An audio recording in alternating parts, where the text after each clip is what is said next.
Hey guys, and welcome back to the Ramble. I am your host, Mariology Air, and I might have man-jumped off the man rails a bit on this one. This is on Frank Zappa and moral hysteria. Back in the 1970s, the phenomenal musician and professional grumpy bastard Frank Zappa was asked a fairly simple question.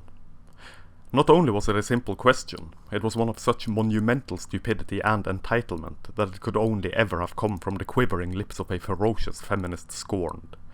Why was this terrible misogynistic male so mean to women in his lyrics? Now, anyone who has spent any amount of time listening to Frank Zappa will have noticed a few things about his music, his lyrics, and perhaps the man himself. 1.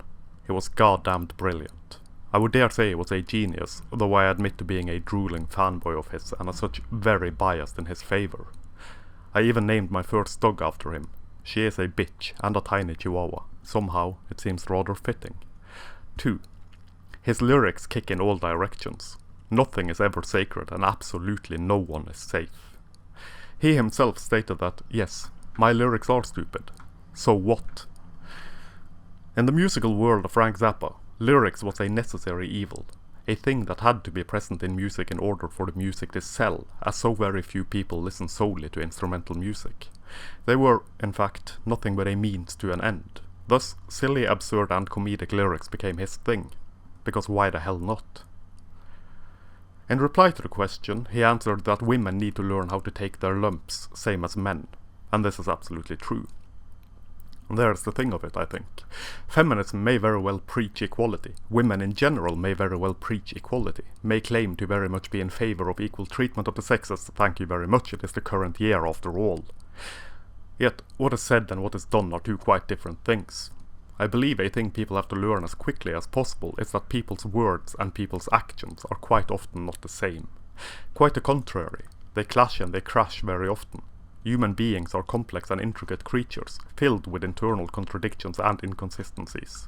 And this is just part of human nature, I suppose. It is not always easy to practice what one preaches, though I would sorely wish to see more people do so. This, however, requires a lot of introspection and soul-searching. This seems to be rather difficult at the present moment, as narcissism is on the rise and everything is always someone else's fault.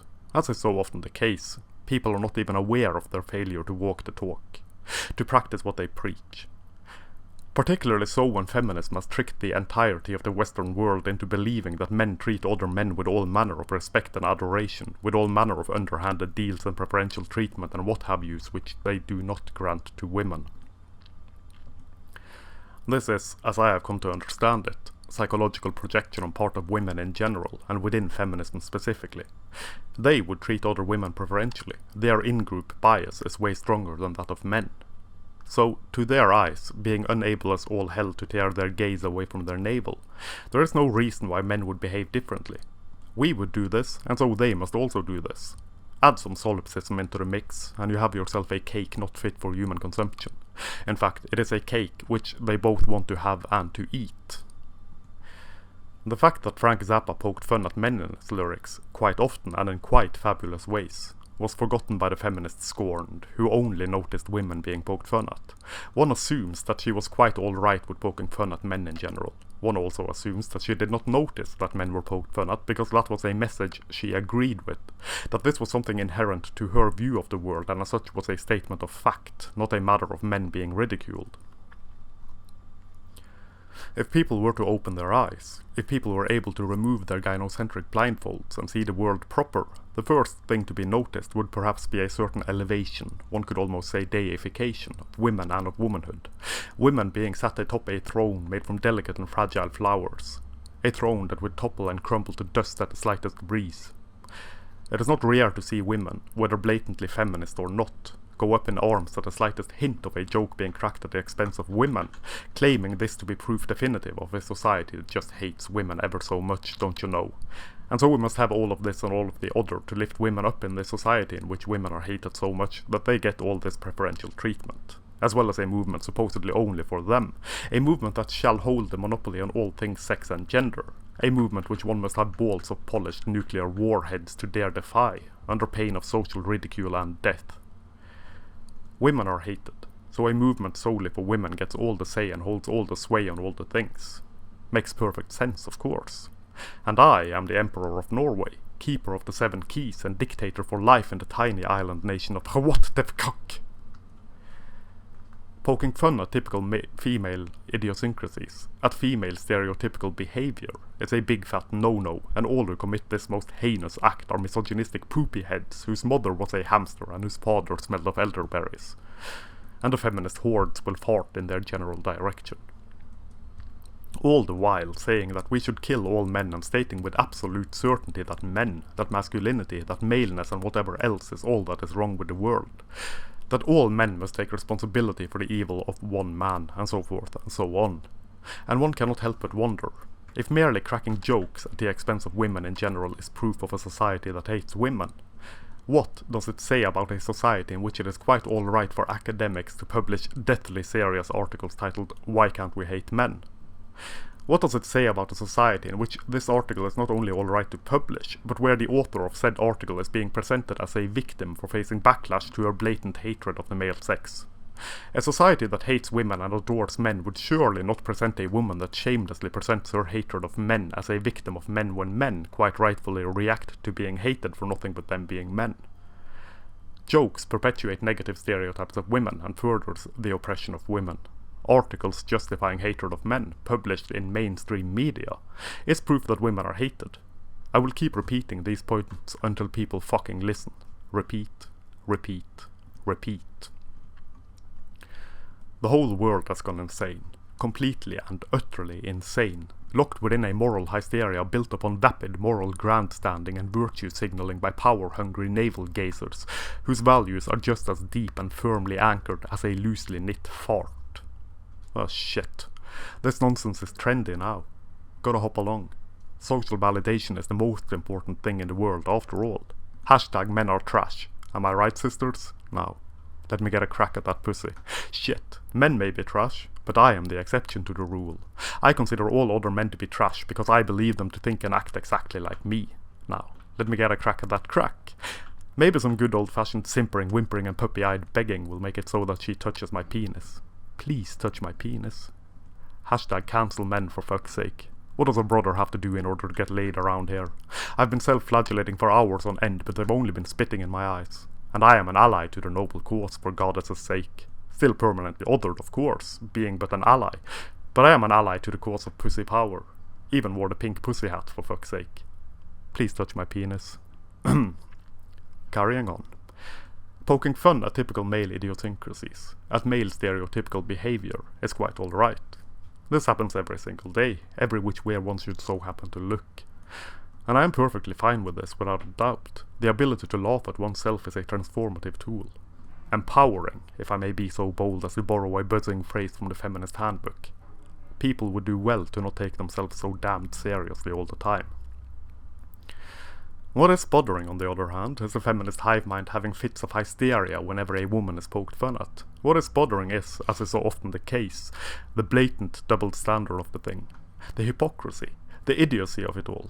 Add to this the inability of people to see this for what it is, anything but equal treatment. Can't see the forest for a bunch of pretty little lies. Treating the sexes equally does not mean that women should be a protected class of people, never to be made subject to the same mockery and ridicule that men are made subject to. Just take a look at your average sitcom for examples of this, or talk shows, daytime television in general for that matter. Men are bumbling fools, not elevated moral guardians such as women are. And this notion that preferential treatment of women equals equal treatment of the sexes ties very nicely and neatly into a study done by one Amy Young, link below, in which it is revealed that women consider it to be sexist when men treat women worse than they would treat other men, that women consider it sexist when men treat women just as they would treat other men, considering it only to be equal treatment when men treat women better than they would treat men. I find this very interesting, as it explains the squeaks, squawks, cuckoos and cackles, moans, marbles, howls and rise of feminism in no small way. It explains perfectly well how a movement can push for preferential treatment and label this as equal treatment. Women view preferential treatment of women to be equal treatment of women. So-called benevolent sexism is still detrimental to women, of course. Because what isn't? Yet they push for it. Who can fathom the feminine mind? Not my wife, that's for damn sure, by her own admission. It's okay, brothers. My wife is an honorary man, a de facto member of the patriarchy, our greatest secretary and coffee fetcher, in fact. Oh boy, I'm going to the special feminist circle of hell for that one. Not that I believe feminism, or most women really, able to see this for what it is.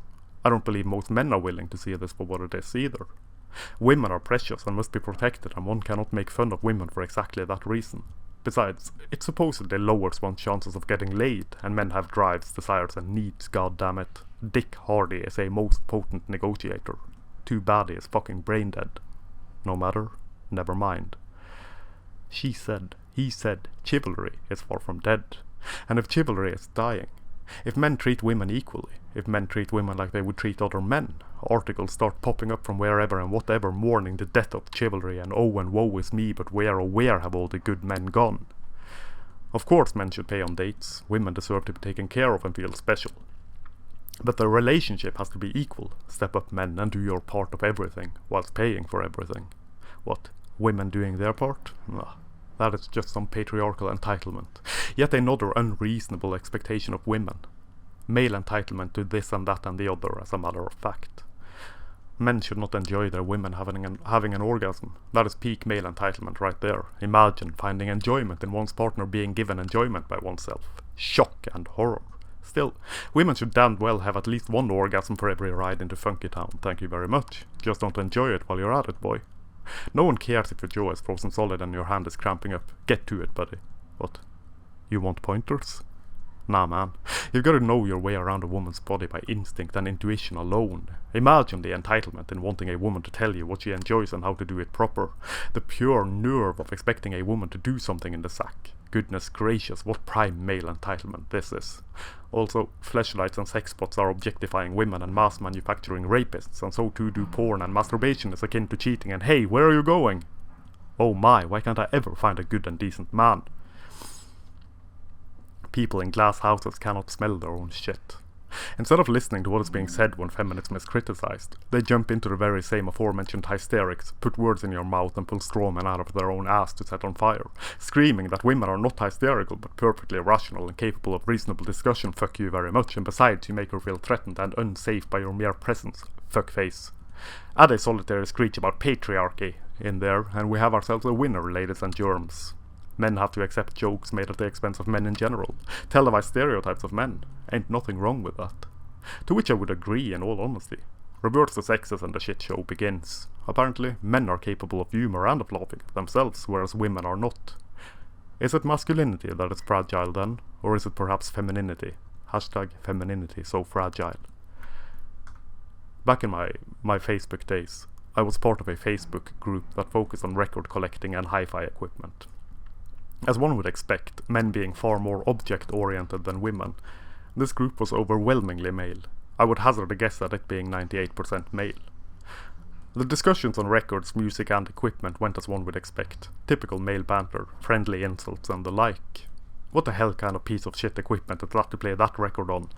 This record deserves tubes blown by the exotic virgins of La La Land and gold-plated cables hand-spun by the Queen of England, for fuck's sake. Bunch of amateurs in here.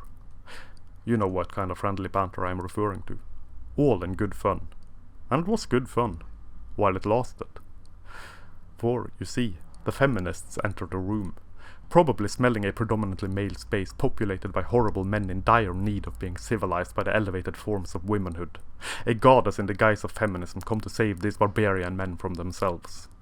Come to make sure the good old boys don't have too much unsupervised fun.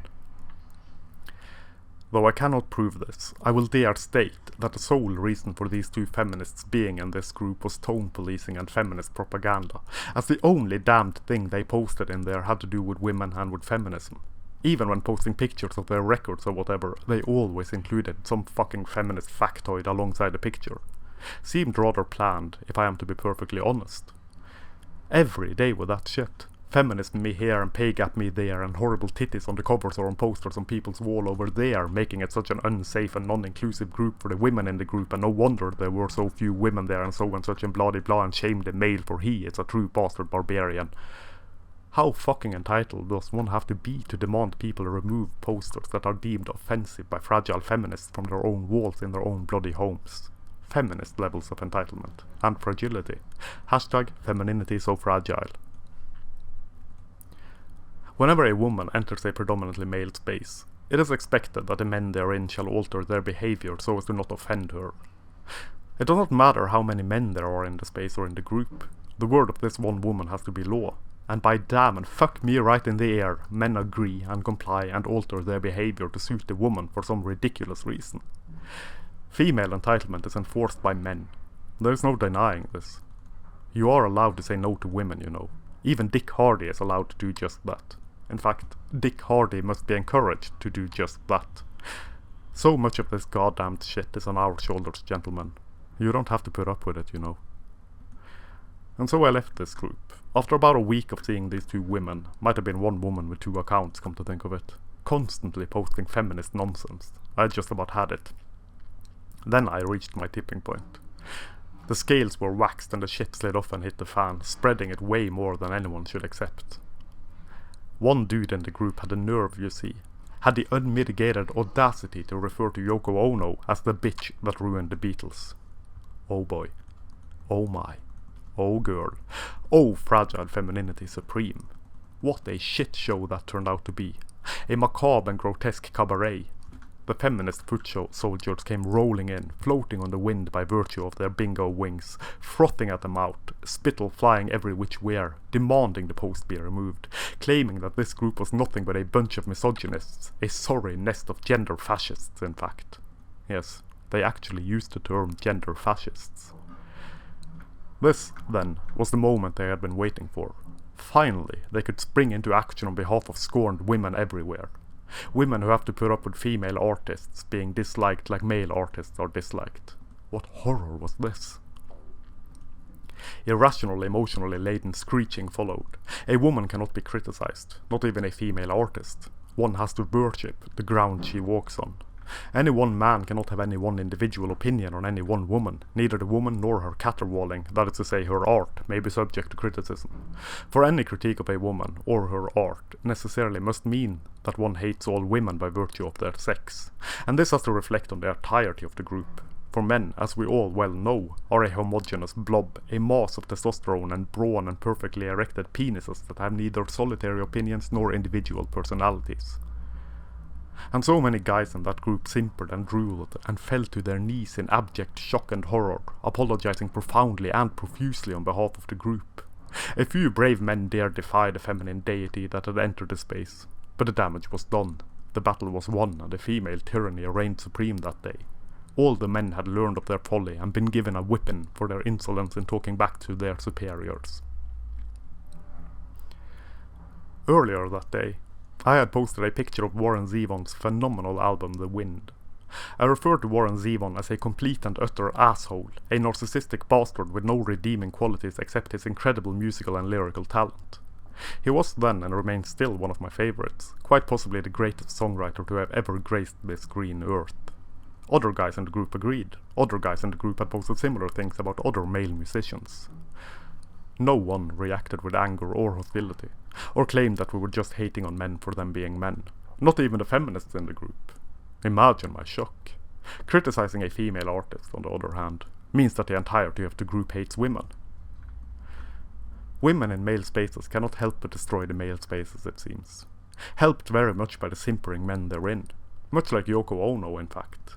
Women really need to learn how to take their lumps, how to take criticism. Women need to learn that criticism of one woman does not equate to hatred of all women everywhere. Much like Yoko Ono, in fact. And that, I think, is that for this ramble. I hope you enjoyed it more than my previous ramble. Thank you very much for listening. Please check the links down below and I'll catch you next time. This is Moriology Air, signing off.